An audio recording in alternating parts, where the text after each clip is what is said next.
Hello, hello, hello. This is Gresh from the I Am CEO podcast, and I have two very special guests on the show today. I have Jordan Foley and Charlie McGovern of Chow. Jordan and Charlie, it's great to have you on the show.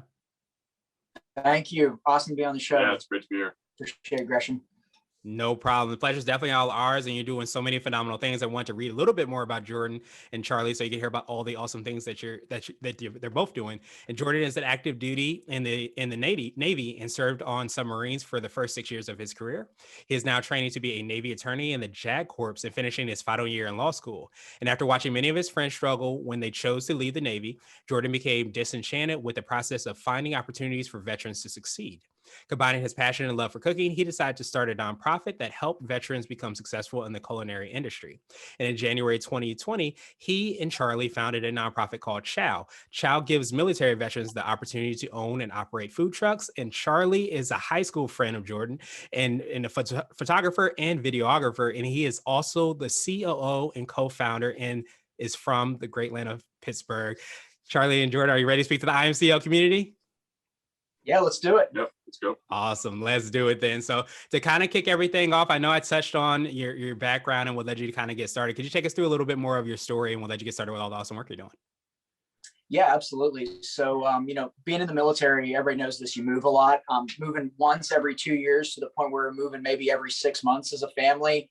Weren't even hanging up pictures or unpacking boxes at some point. So let alone we weren't engaging in the community, right? Like I used to go coach football. And then it just got to the point where I just didn't have the time or knew we'd be moving so soon. So I wanted to create something that moved with me.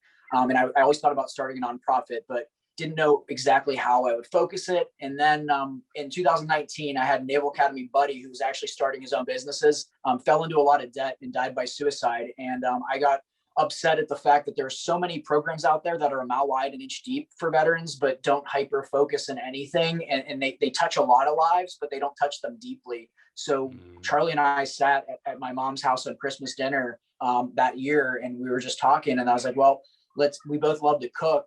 And there's so many military people who are interested or are already trained in the culinary arts. Let's start something that hyper focuses in the culinary industry and takes you from digital training, which we've developed, all the way to pretty much a business school class of teaching you how to run a culinary business. So we can take a select number of veterans and military spouses every year and put them through pretty much a food truck MBA now. So we wanted to take you along the journey and make you successful rather than just the outreach. We wanted to hyper focus, and we picked the culinary industry, and we picked food trucks to be the perfect training ground for that. Yeah, absolutely. Appreciate that. And I love that food truck MBA phrase. You might have to trademark that one if it isn't already. Yeah, when he came up with that one, I was like, that's pretty good, Jordan. Let's go with that. Yeah. Absolutely. And so I wanted to drill down a little bit deeper in here. I know you touched on how you serve your clients. Could you take us through a little bit more about that and what that process looks like? Yeah, absolutely. So Charlie, you want to start with this 5-step procedure that we got? Yeah. So we want to have a lot of on-ramps and off-ramps. So the main thing we start with is a 5-step program. So step 1 is a digital training. It's at your own pace. And we want to make sure that, even at the end of that, you're ready for something. So we have that gets you Safe Serve certified. And then from there, we move you on we go right to the kitchen. Yeah. And we have this thing called Kitchen with a Mission, where you cook out of our brick and mortar kitchen for a bit to get used to cooking in a restaurant environment, develop your skills that you learned in the training. And then from there, we put you in the truck and you learn about mobile business, how to source food, how to get out, how to market, all of that. And then at the end of it, we have a capstone project where you have to source your food, you have to come up with a menu, and then you serve it, to, upwards of 100, 200 people. And then from there, we have business resources to help you start your own business once you're ready to go. We're not just going to be like, well, good job, see ya, but we've made all kinds of grounds or connections with people, just to help you get your business off the ground and running the right way. Yeah, and something Charlie mentioned too is the on-ramps and off-ramps. That's really important. And the self-pace is also really important because we wanted to be a different model. There are plenty predatory for-profit training programs that take GI Bill and take tuition money from veterans without giving them actual things that are really translate to the real world, we said we can start with digital training at your own pace, because we need you to know that you can't cut raw chicken and then put raw vegetables down that you're going to be serving, right? Like, we need you to have a baseline level of knowledge. But we wanted that to also result in National Restaurant Association certifications. So if at the very least you conduct digital training, which is free to veterans and military spouses, you can step into any line cook position. And you're actually going to be more qualified than a typical line cook with that qualification. The kitchen with a mission aspect is something interesting, because we found that, like, hey, serving to customers is great. It's a really good revenue stream. But being a pop-up is really tough to source. So sometimes we'd source too much food or too little, and we weren't getting the training that the training hours we desired. So we said, hey, let's partner with nonprofits who give food to people already. So let's just make hot meals for those in need and use grant and donor money to produce the meals. So we were guaranteed to produce 200 meals for 4 hours, and the veterans would get the time there. And then when they graduate from that hour set, all self-paced, because everybody in our program is a working parent. We understand that, like, we get it. Once you graduate to that, you become a 1099 contractor in the truck when you sell to customers. And that's when you get the real customer service interface that's really important for your future business model. And then after you get great at the food truck, I mean, from starting up the generator all the way to sourcing a menu, right? We like to say it's pretty much everything from marketing to mincing onions to everything. And that's what we provide. And then we partnered with a nonprofit in Maryland called Project Opportunity, and that is free business school training. So our whole thing is, like, one, it's self-paced, so these people can complete it as they can go. They're in the program. Two, it's free, but they also get paid as a 1099. And then three, you never leave our system, in the sense that you are always an alum and you're always family. So if you want to come back and think about product market fit for a menu you're working on, step into the truck. It's yours. It's your home, right? And I think that's what makes us different from all of the other nonprofits out there. In addition, there's no other program in the nation that does what we do. So that's another thing that makes us clearly different. But I think just our spirit is really important to get out there to everybody. Yeah, I could definitely hear that spirit and that passion that you all have. And I love how you were kind of talking about, not going wide, but going deep. And you can definitely hear that. And for lack of a better term, the holistic nature of the five, peers or pieces of, that process, but also too, of understanding. It sounds like you've stepped into the shoes of the people that would be going through the program, the veterans, and are able to kind of understand exactly what they would need, when they would need it, and provide a lot of resources for them to be able to do that, and of course be able to succeed. Yeah, absolutely. And when we say on ramps too, like, we have some veterans coming in with 10 years of naval culinary specialist training. Putting them into a digital curriculum would be a joke for them. We can get them straight into Kitchen with a Mission, straight on the truck as fast as possible. Maybe they're so accomplished that they are already a chef. We have a couple classically trained people who are actually just interested in getting product market fit. So hey, I have a menu. Can we serve it out of your truck?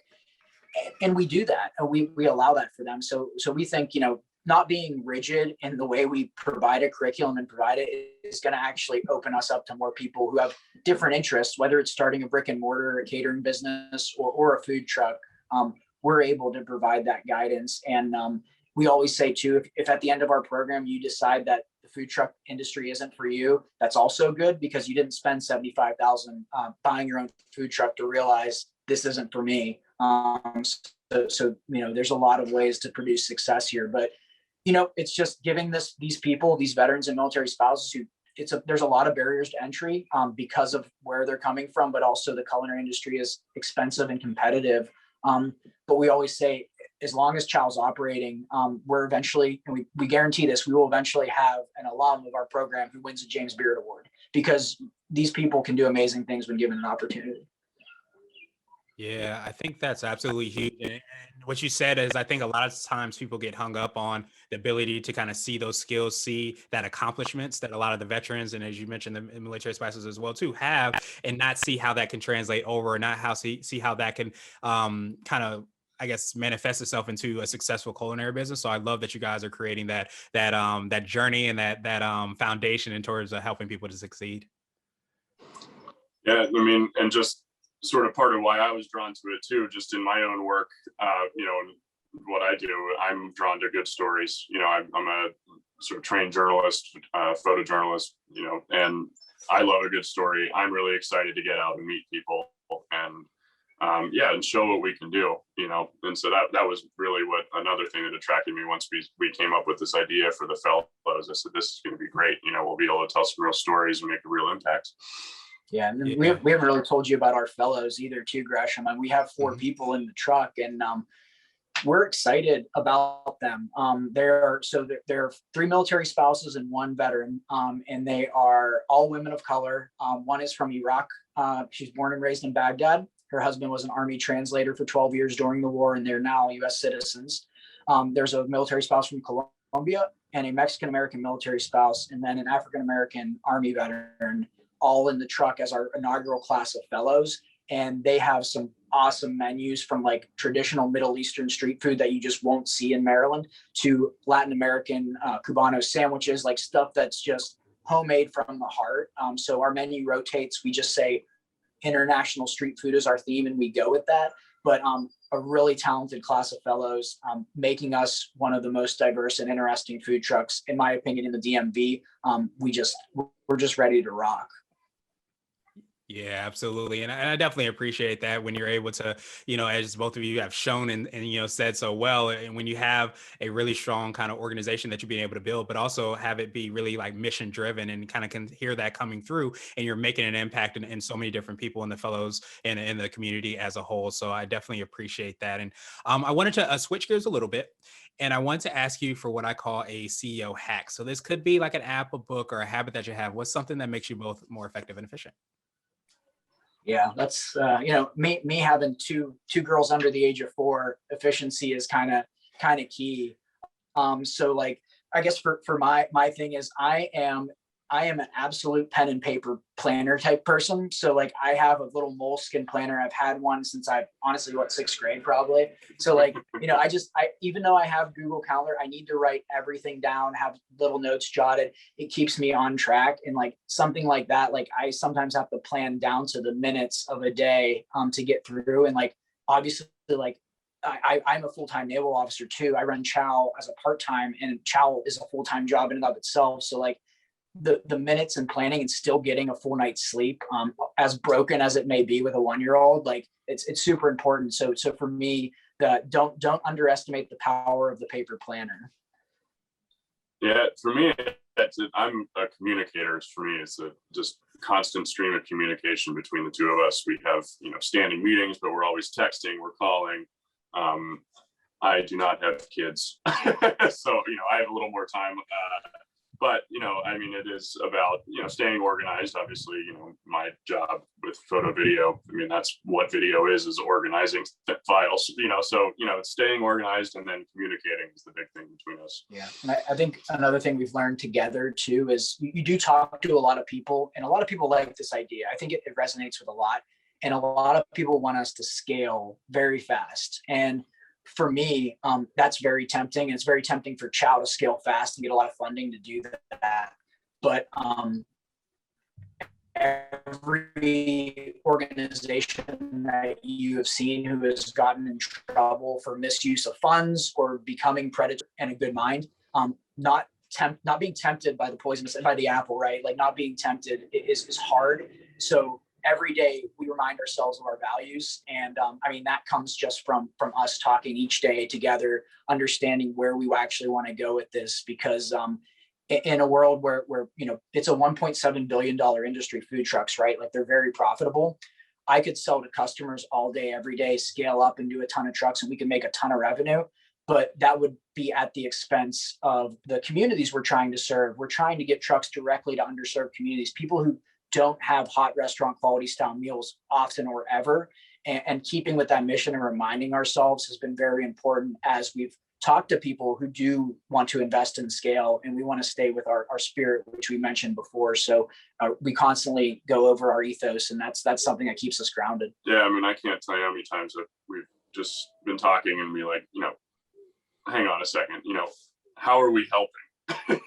Like that always comes back to that. We always want to be doing something good and making that the forefront of, why we're making decisions, and not so we can exactly get wider. We're definitely trying to be a deeper, helpful organization, no matter how big it gets. that's what we want. Yeah, I think it applies to all. I mean, we're nonprofit, leaders, but I think it applies to everybody. Just keep the main thing the main thing, if that's what you want to say. But honestly, don't get corrupted. To always stick to your mission. You started this for a reason, and that's what we're doing. We're pretty staunch about that. So we're happy with where we are, and we remind ourselves every day that we're helping a lot of good people. Yeah, that's so huge. And I think especially when, as you said, you start to grow and there start to be like more moving parts and you start to reach and have that success, you can be tempted to continue to kind of put your foot on the accelerator, so to speak, and just kind of scale it up as quick as possible. But we have to kind of remind ourselves on a regular basis to ask, whatever that North Star is, whatever that mission is, are we doing that? Are we in alignment with why we were even created? And I love that. And I love kind of like the reminder of that, because it could be so tempted to kind of get lost in the sauce, for lack of a better term, and make sure that you're continuing to kind of stay true to why you were even started. Would you consider that to be what I call a CEO nugget, which is kind of like a word of wisdom or piece of advice? I usually say it might be something you would give advice to a client, or if you hopped into a time machine, you might tell your younger business self.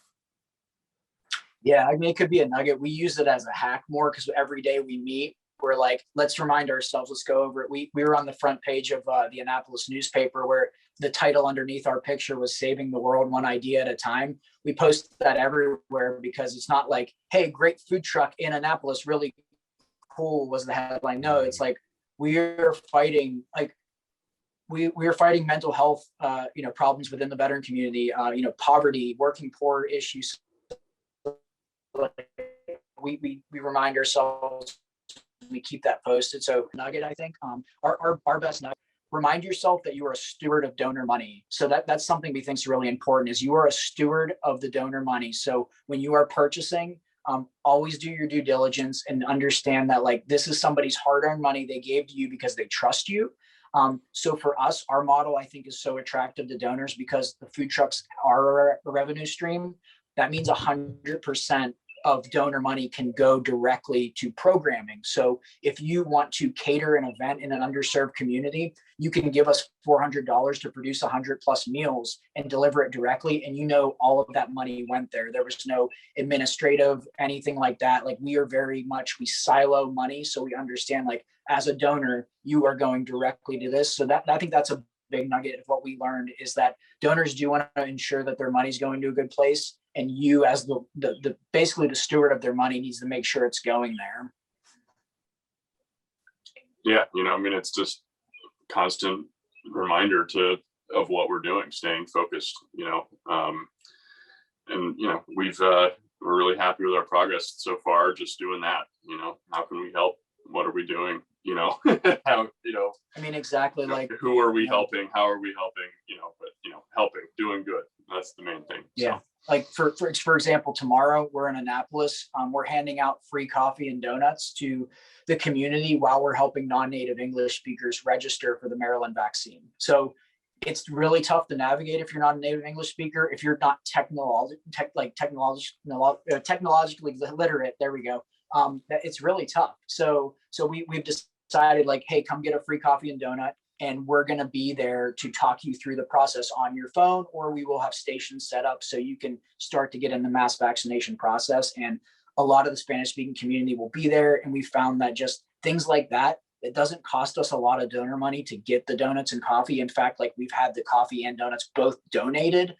So the entire event isn't a ton of money. And, as a donor, if you gave us $50 to $100, it could pretty much run that day, and you're touching upwards of 100 lives, because you're getting them to a point where they can more easily be healthier and register for the vaccine and then get it administered. So that's just us. We believe in stackable social functions is what we call them. You can do multiple things as a food truck. You can make money like we are as the food truck, but you can also do a lot of good in the community. And I think so many times we get so caught up in trying to create and siloed into creating one win opportunity, but you can create win-win-win situations and opportunities. It's absolutely huge. And I think that as you're able to, and I say this so often on the podcast, is that we forget about the human aspect of business. And I love how, and in the ways by which you are creating that impact, whether we're talking about people that are, being supported by the food trucks, or the people that are in the program, we forget about the deep, as we talked about, about kind of relationship and effect that you can have by the work that you do. So I appreciate, both of you for doing all the work to make that happen. And I want to ask you now my absolute favorite question, which is the definition of what it means to be a CEO. We're hoping to have different quote unquote CEOs on the show. So both of you, I wanted to hear, what does being a CEO mean to you? Yeah, for me, it wasn't a chance to be creative.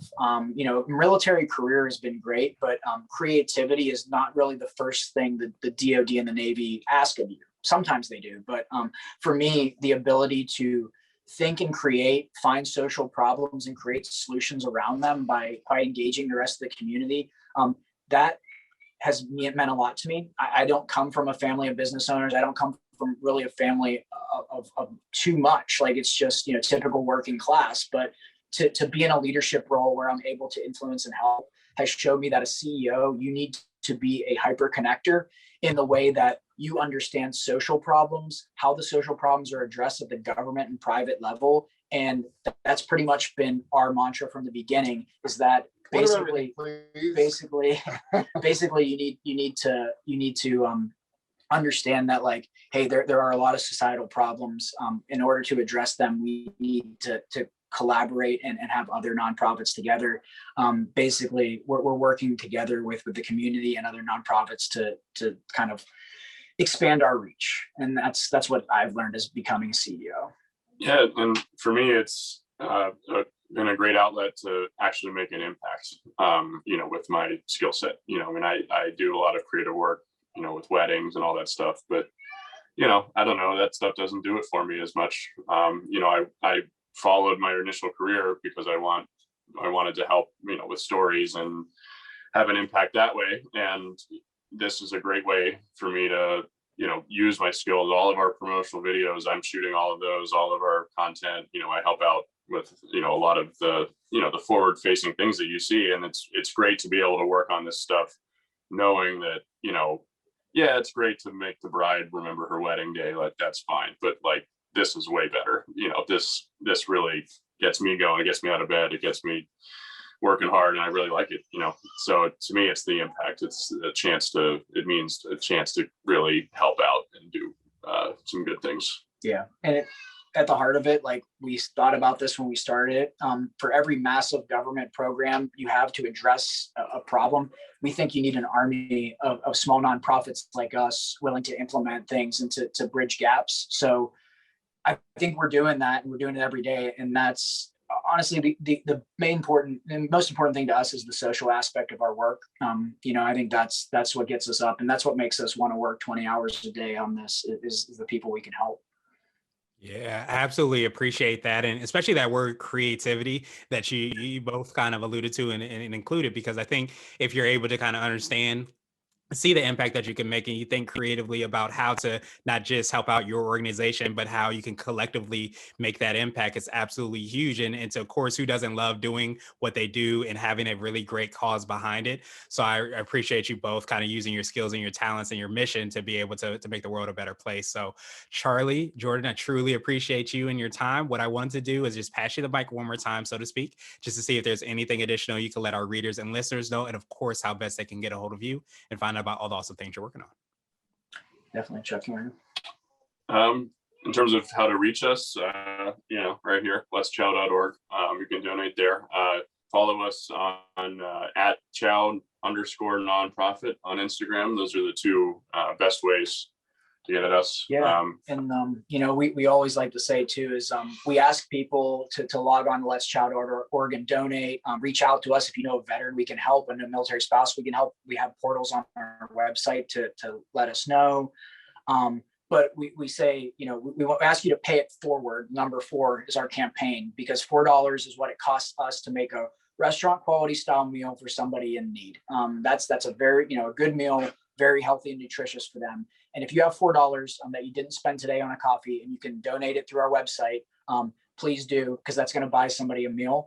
If you can scale that up, it's just going to buy more meals. But also, we understand that not everybody's in a position to give, and we know that. But we have another initiative called Challenge 22. That symbolizes the 22 veterans who die by suicide every day, and we ask you to honor that by telling 22 of your contacts about CHOW and about our initiatives, because outreach is very important. And we understand that not everybody can give monetarily, but we ask people to share us with their social networks, to acknowledge that every day 22 veterans will die by suicide. And we believe that that is tied to a lot of different issues, including financial health and wellness. And that's what we try to do. And we try to seek to create not only independent veterans and military spouses, but business owners. So in a way, we're giving American heroes a chance at the American dream. So if you're with us, log on, check us out, share us, and if you can, donate. Absolutely. I truly appreciate that. We will have the links and information in the show notes as well too. And I love, obviously all the work that you're doing. And again, like I mentioned, the passions and gifts that you have, that you give to the organization, to the veterans, the military families, and finding a way when sometimes it feels like there's no way. So thank you so much for being stewards and reminding us of the ability to give in so many different ways that we sometimes forget that we have. Appreciate both of you again. And I hope you have a great rest of the day. Thanks, Gresham. Appreciate it. Have a good one. Thank you.